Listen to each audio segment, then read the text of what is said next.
my name is Crystal. This Saturday night, the UFC returns, and BetStamps has joined up with the Todd Atkins Show to provide a one-stop shop website for all of your gambling needs. When you visit Todd's page, signupexpert.com/TAS, you'll be connected to all of the sports books in your region, along with a review of each platform and its unique benefits. All of these sports books have valuable offers for new users.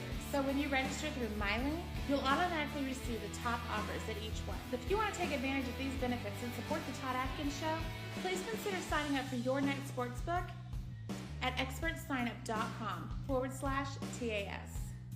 Again, my name is Crystal, and you can find me on TikTok at unapologeticallyme0424. Happy gambling!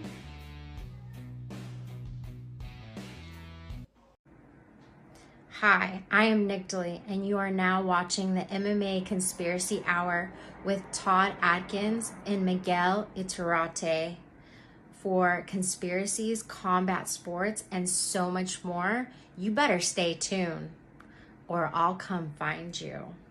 Night Queen style.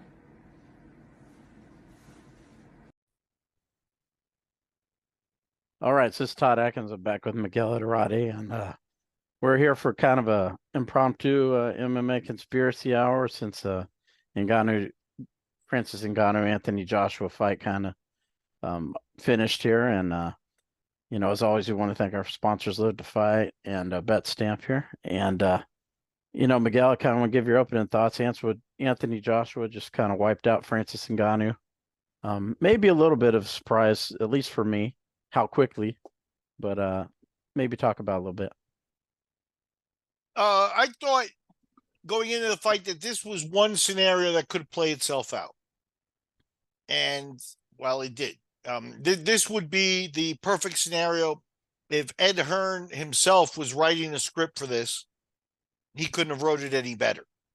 But I thought that at the end of the day, Francis Ngannou is not a boxer, and he does not belong in a heavyweight boxing picture. Tyson Fury put him there. And Tyson, most people now in retrospect are of the opinion that he really didn't take the fight all too serious, and you get what you get, which Ngannou was now presented as, a boxer. But, this type of result probably, any of the top 10 boxers in the heavyweight division should be able to do this to Ngannou. So this was definitely a scenario that played out. Now, was Ngannou going to be, upping his boxing level, upping his boxing skill to the point where, and Joshua sometimes is cautious, which he wasn't today, but sometimes is cautious. So could he have extended the fight a little bit?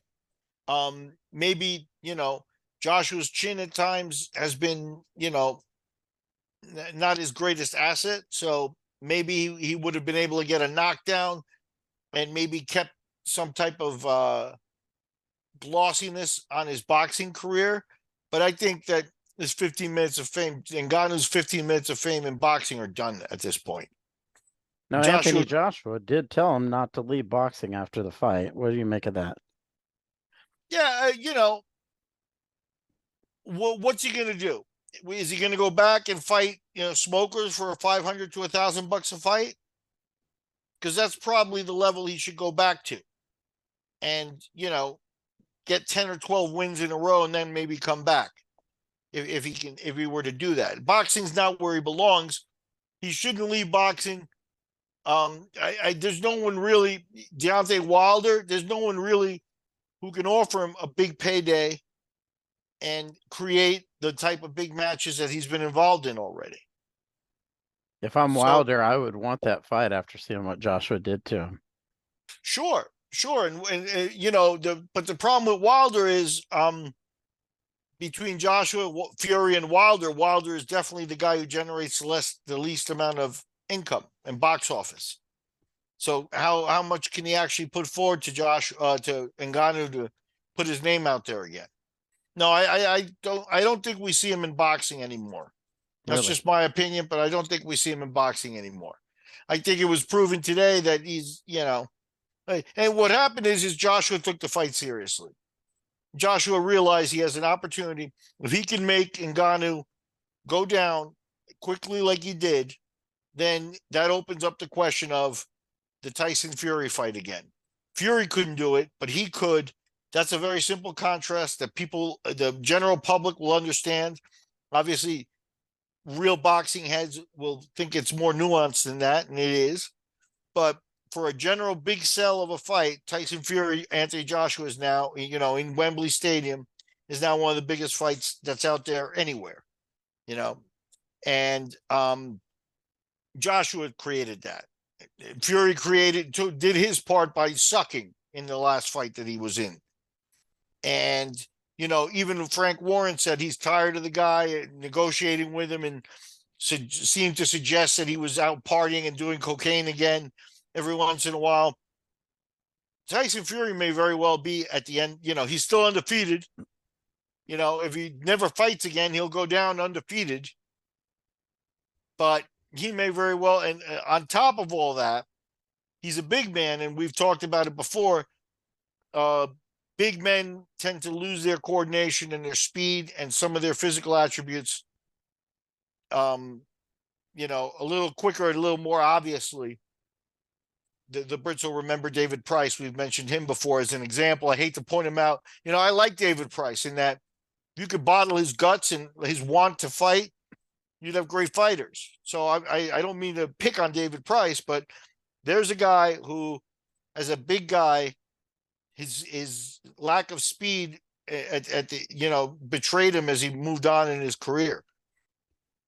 And Fury is a guy who learned to count on being very coordinated and footwork and setting up and doing real boxing, not just big punches. And if that escapes him, then Joshua's right. And then the part that you forget about Josh, and we've talked about this before too, how boxers in the heavyweight division, the MMA guys in the heavyweight division, have a life into their 40s. Ngannou's 40. Joshua is still 30. So Joshua could, even though he got derailed by Andy Ruiz, Joshua could still be the future of boxing for the next 10 years. He's right back. I think Tank Abbott said it. You get hit, you're on Queer Street, you make a right, and you're right back on Main Street. And that's what Anthony Joshua just did today. I would love to be with them right now to see the looks on their faces, Eddie Hearn and Joshua, because it must be sheer elation. Like I said, they couldn't have scripted a better result here. And Ngannou, his 15 minutes of fame may be over. I don't think, like I said, what boxers would benefit from bringing him in and not just keep going, through the boxing. The next contender, you got to do Usyk and Fury. At this point, Usyk will probably be favored in that. I'm not sure. I haven't looked at the odds, but, and then you've got Usyk in the mix. And as a Ukrainian, he brings this Eastern European betting money. That's a big fight as well. So you got three guys at the top in the mix. You don't need Ngannou. Usyk certainly doesn't need Ngannou. Usyk's put Joshua away. Yep. Right? So Joshua's the one who has to do something in order to get the rematch back with Usyk. Maybe he did enough this like I say, he took Ngannou seriously. Fury didn't. You get the results, a real boxer, a lifelong boxer against a guy who's crossing over. There's some things that you just are not going to make up and catch up.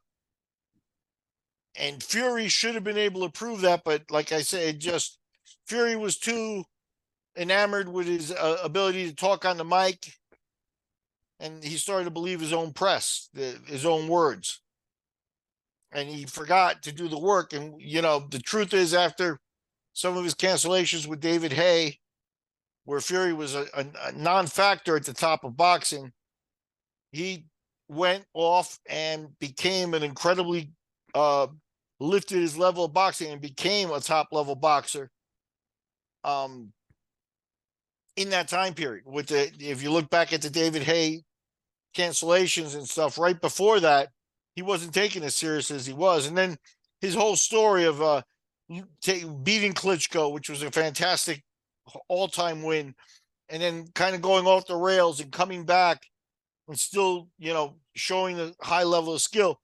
He created a good story for himself. But right now, we may be nearing the end of that. And for Ngannou, like I said, I think his 15 minutes of fame in boxing are over. Maybe his 15 minutes of fame are over, period. Because what it looks like now is he goes back to the PFL, which at the end of the day, where's his fight with Ferrer going to be distributed? First, we don't know what day it is, when it's going to be. I would assume that the PFL will try to pull out all the stops and do that one in Saudi Arabia or Abu Dhabi. They haven't really established a presence in Vegas. So, maybe they do it in Paris for Ngannou's sake. Maybe they do it in Brazil for Ferrer's sake. However, they're going to try to move that fight. I just don't see it getting anywhere near the eyes of any of these, most recent fights for Ngannou. I think, again, Ngannou also isn't a big, flashy, splashy guy. So you just saw him taken apart. A lot of the amateur people, of the just regular fans that look at big fights, will see that and remember that. And, that will affect the PFL's bottom line. They're not going to get that many crossover boxing fans and that many crossover, big fight fans that are going to seek out, whatever medium they are going to show Ferrer and Ngannou in to see it, not based on Ngannou's last performance. So, yeah, so the PFL didn't script this one. Eddie Hearn did. That's what it looks like. But I mean, do you think he'll go back to PFL? I mean, he got 2 big paydays there. Well, I mean, he's got a contract, and the PFL's announced now they've got Ferrer, they've got a plan at least. He's been waiting for a little while to see the plan, see who it's going to be. He should probably take Ferrer seriously, because if he doesn't, he's in a very similar situation. Ferrer could be an Anthony Joshua type in that, Ferrer is going to take this fight seriously. He's not going to be like trained, he's big 6'8", right? But he's not going to be the 6'8" guy at the bar doing cocaine like Tyson Fury was. He's going to be in the gym like a maniac, because even if he's won $1 million in the PFL, like after he's paid people, after he's got about 600,000. That translates to about 2 million reals in Brazil. It's good money, but he's a young man. That's not, he's not going to be 70 living off of that money. Now, Ngannou, with his couple of paydays, these last paydays, may have cleared somewhere close to $30 million. Now, he might be living off of that when he's old. And that's what Ferrer wants. That's what every fighter wants, is to be taken care of, to get the biggest paydays. So Ferrer's got to look at Ngannou as like not just another fight. It's a fight he has to win, because if not, he just goes back to the pack. And if he wins, he separates himself as the guy for the PFL. So Ferrer will take this fight very seriously. Now, how will Ngannou take it?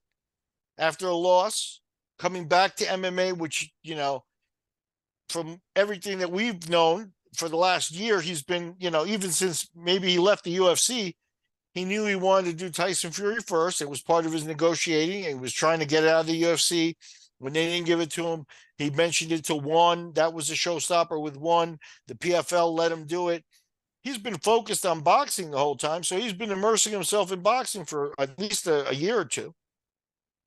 Now he goes back to MMA. What if now those skills are a little bit more rusty, and Ferrer's a little younger, a little crisper? So he better take it seriously, and he better look. We know in his contract, I think he'll make $10 million for the fight. He's going to sock away another payday, but if he loses a boxing match, okay, the boxing avenue's there, but MMA, he's still the guy. Now, if he loses his upcoming MMA fight, he'll never see an 8-figure payday again. So he's got to really look at it. He could probably close out his career with a couple of paydays if he beats Ferrer, and then continues to be the guy with, waiting for the PFL to develop guys and to throw at him. He may have a couple of years left of that. But yeah, this was the end of the Ngannou bandwagon and train in my book. And Joshua did it in the best way possible for boxing too. Because boxing is being disrespected by all these people crossing over and doing this. Now, we haven't even talked about Jake Paul and Mike Tyson, but this is a disrespect to every guy who's 14 years old, with a 50-year-old trainer in a gym in the dark at night, going through the paces and putting in the work. And Joshua is a gold medalist in the Olympics and things like that. Joshua put that work in the gym since he was in his early teens, if not earlier. And that's what he did not allow to be disrespected. That work paid off against a guy who did not put that work in this specific genre. And that's, at the end of the day, what boxing hangs in. Boxing's not easy. It can't be made to look easy by having just anybody show up. And for the last few years, the waters have been muddied by, Jake Paul beating Chavez's kid and Anderson Silva, and who knows how seriously those guys took the fights, and they're taking big paydays.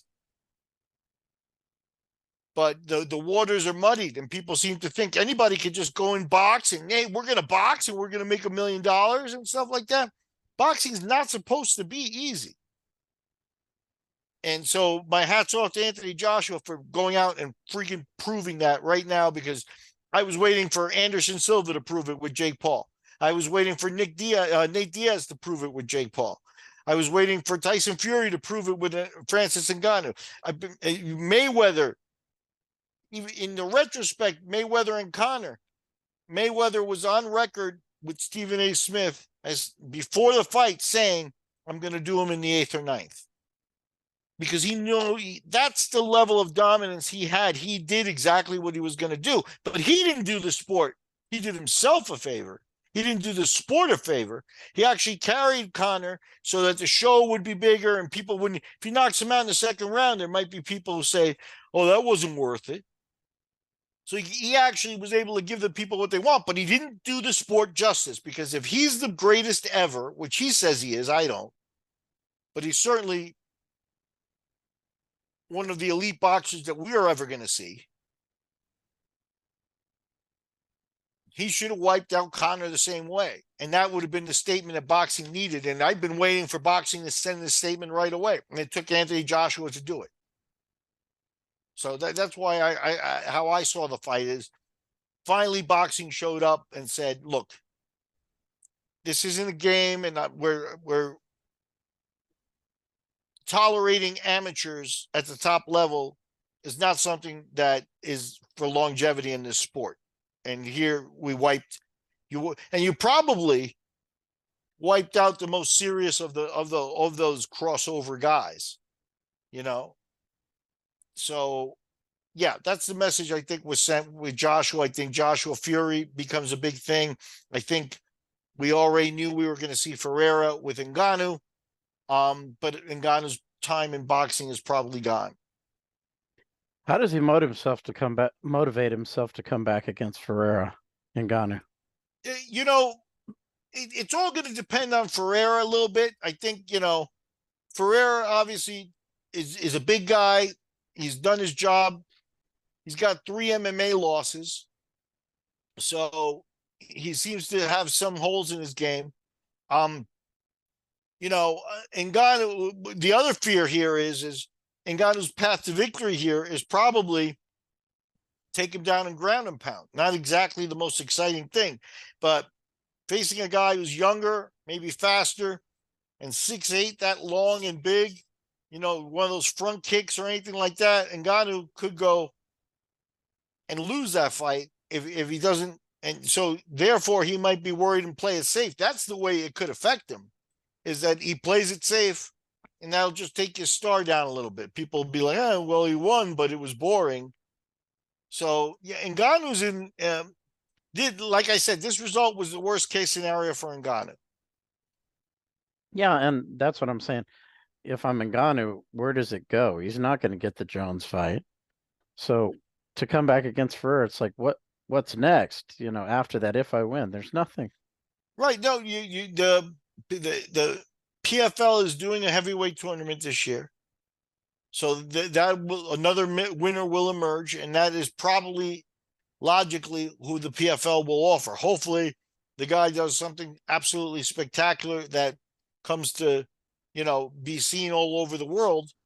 But nobody's done that in the PFL yet. Not one of the $1 million champions. Yeah, they cashed $1 million check, but not one of them has become. Kayla Harrison is the closest to a big name from that, and what she did is parlay that into a UFC contract. So, if the heavyweight who wins next time is out of a contract with the PFL and he goes off and signs with the UFC, then the PFL doesn't even have their champion from the tournament to face Ngannou. So, yeah, this is on the PFL to make sure that guy's locked up. Hopefully he puts on great performances. That's your follow-up for Ngannou or Ferrer, if Ferrer beats Ngannou. And the only motivation at this point for Ngannou, you go back to it, he's being paid $10 million for an MMA fight. That's extremely rare. He put himself in that position, and he better show me something motivational for that and not be like, well, I made so much money already that I'm not taking this one seriously. Because he can't do that. He can't come in flat. He's going to have to come in and perform and do well. And like I said, Ferrer's not going to be easy. There's nothing more dangerous than an unknown guy that you give a chance to. And Ferrer right now, aside from the fact that he's 6'8", could walk into any McDonald's in America and not be recognized. They're more likely to confuse him with, any basketball player than just to recognize him as the PFL champion on Main Street, USA. So Ferrer is facing an opportunity where I don't think that we'll see him come in not motivated. So, you can count on that. Ngannou has got something that, remember, Usyk and Fury was signed. That's how confident Fury was. And then Fury and, press said, oh, they made us do it and stuff like that. No. He signed. They didn't make you do it. You signed. And then, yes, maybe the press releases notifying people was there, but the contract was there. And then he put it off because he wasn't going to be ready to fight psychologically after a fight he won against Ngannou. So now Ngannou, like I said, worst case scenario, took a loss, ugly, was shown to be not on the boxing level of the elite boxers, like, people were getting confused over. So, yeah, how do you get you have 10 million ways to motivate yourself for this next fight. Is that enough? We'll see. And since you brought up Tyson versus Paul, I'd kind of like to hear your initial thoughts on that announcement. Mike Tyson is one of those guys that, he was loved, he was hated, he went to jail. There are people who don't forgive him for that. There are people who forgive him for that. Mike Tyson has led like a life, he's led like 3 lives, in terms of like everything that's happened to him. I think one of his most interesting quotes to me is like, and he's probably right, unless you get to like the Elon Musks or those guys, but Mike Tyson said he made and lost $350 million twice in his career. So just to get there once, an amazing feat. To get there twice, even though he was getting bigger paydays when he was fading, still an amazing feat and an amazing guy. So at this point, he doesn't have $350 million in the bank. I'm sure he's doing okay. I heard he had a marijuana business and things like that. So I'm sure he's doing okay, but he's going to get a good payday for this. But one thing I would urge Mike is a little bit of something I just talked about is, Mike, it's time to end this. It is time to end this. Please hurt Jake Paul. You just like Joshua did in Ngannou. Joshua didn't go in there and be, Fury to a certain extent must have said, I'm better. I'm going to win. I'll carry him a little bit. I'll make him look good too, kind of like, like Floyd and Conor also. Where it's like, I'll make them look good. It'll be better overall for the presentation and stuff like that. None of that, Mike. None of that. This It is, seems people think that because he's, 57, 58 or however old, that Jake Paul might beat Tyson. I don't feel that way because, with all of his experience, he still moves pretty well from what I've seen. I'm training with King's MMA, oh yeah, he's got, if Mike Tyson takes it seriously, he should be able to send the message that needs to be sent here, which is even at 57, 58. I think the last thing you lose is that power and also the experience. So he should be able to land a shot. If he doesn't do it right away, spend a few minutes getting complicated in boxing so that you set up your power punch and you floor this guy. This guy doesn't have the sophistication to say with Tyson with all his peekaboo moves and things like that. And power's the last thing you lose. Yeah, he's not going to be as fast. And could Jake Paul land a big shot? Now he's fighting a guy bigger, heavier, stronger, big bull neck, but maybe he lands that big punch. That would be the worst thing that could happen for the sport, for anything. Like I said, Nate Diaz, in his pre-fights kind of led you to believe that he was going to be the guy that stopped him. With Anderson Silva being an all-time great and a striker, you think, okay, he's going to be the one. When he took on, I won't mention Tommy Fury because, Tommy's still at the very beginning of his career and stuff, but you had Julio Cesar Chavez Jr. Didn't he fight Paul? Am I wrong on that? No, he didn't. Oh, okay. All right. So, but Chavez Jr., who did he lose to? Was it, oh God, it was an MMA guy. Oh. But yeah, but that's what with Chavez Jr., you also expected him to step forward and say, look, professional boxing is not something you play. And that's what Jake Paul's doing here. And again, on the business end, it's questionable. So sure, he generates money and he's got his following and stuff like that. But there is also a wide swath of people in the business that say, Dallas Stadium, all those tickets are comps. They're not filling that stadium up with everybody buying tickets. No. They're giving away a lot of comps, a lot of free stuff. Maybe for Tyson, they won't. And they'll clean up, but this should be his last payday in boxing. I think it was Silva who beat Julio Cesar Chavez. That's probably right. That's probably right. Chavez Silva, a great striker, different than boxing, but a great striker in his own right. So again, people aren't mentioning that Julio Cesar Chavez in boxing should have won that fight too.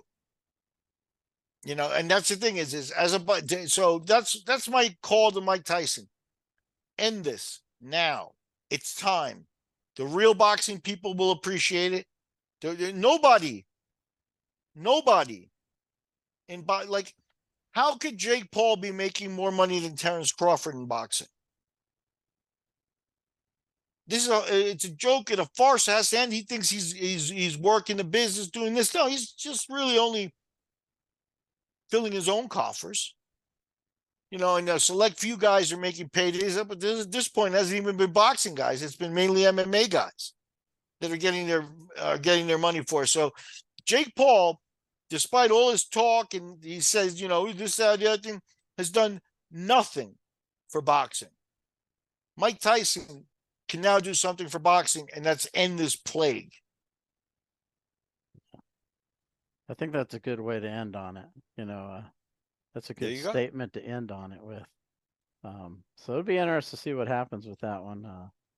So July 10th, Dallas Stadium. So, like I said, if Mike gets another $10 million payday, he deserves it. He's been through more ups and downs, like, even in his retirement and stuff, people may or may not know, but, he has a nice home. I saw him, on one of those riding things, falling in his home and stuff like that. His house is bigger than mine, so he's not destitute.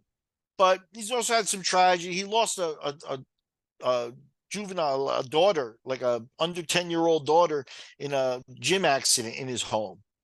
So the man's just been through a lot. I would never deny him a payday, but with that payday comes some responsibility. I think Tyson is the right guy to, he's a boxing historian. He's a guy who watched video with Customato from when he was 13 and stuff like that.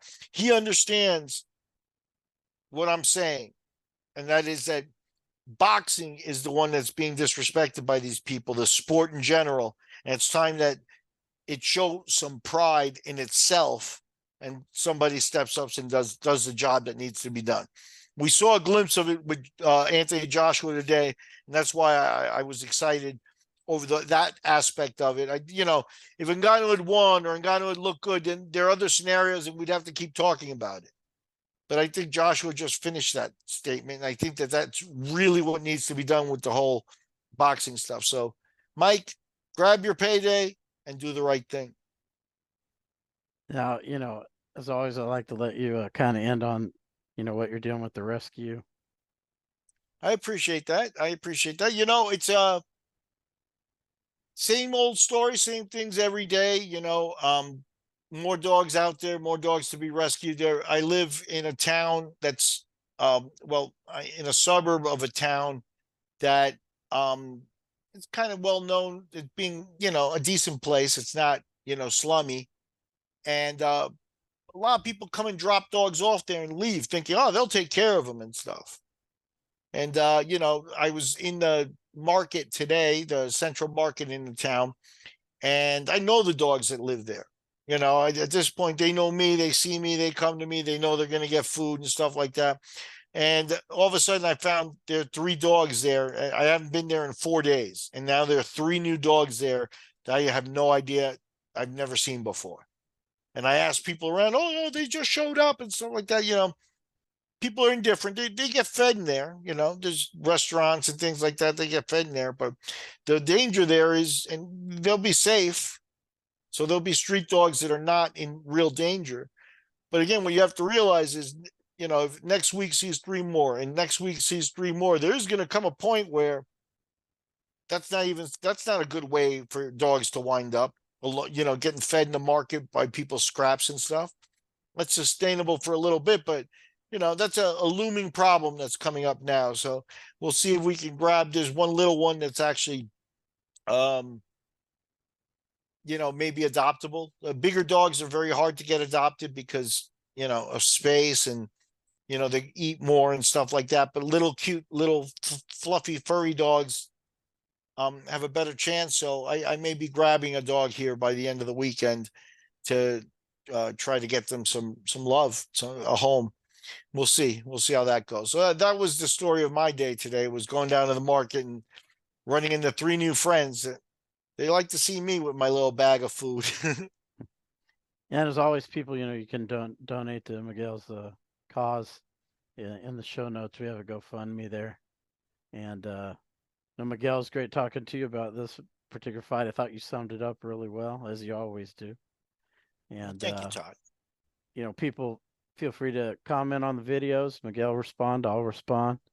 And we appreciate all your support, and we'll probably do something with UFC 299 big card tomorrow. So yeah, and if you didn't check out BetStamp with the Anthony Joshua and Francis Ngannou fight, use July 10th and the Tyson Jake Paul fight as an opportunity to get to know BetStamp, especially because I actually saw some odds where Jake Paul is favored. Mm-hmm. And I can't believe that this is what that's come to. It may be, maybe Tyson calls it in and doesn't perform, is happy with his paycheck. He's 50 something, as you said. He's like, I'm not going to go in and do any harm to the guy. The guy's giving me a paycheck. If that's his attitude, then then we may continue this circus. But I think Tyson might be the right guy to understand the damage being done to the sport and the legacy of boxing as the Queensberry rules. And him as an underdog, if that's the case, he's taking it seriously, is an opportunity. So get your account set up at BetStamp. Yeah, my website is signupexpert.com/TAS, like Todd Atkins show. Yep, there you Check go. it out. Check it out. It may be worth it to make some money on Tyson. Did you ever think you'd be betting Mike Tyson again? Here we go. Right. Well, people, as always, we appreciate the support. And until next episode, see you then. Take care. Live to Fight Design is a fighter and gym banner company in Iowa that is owned by Sean Clemens. If you're a fighter or a gym owner that is interested in ordering a banner, you can reach Sean Clemens on Instagram at Live to Fight Design. If you use Todd's promo code Todd Atkins, you will get $20 off of your order.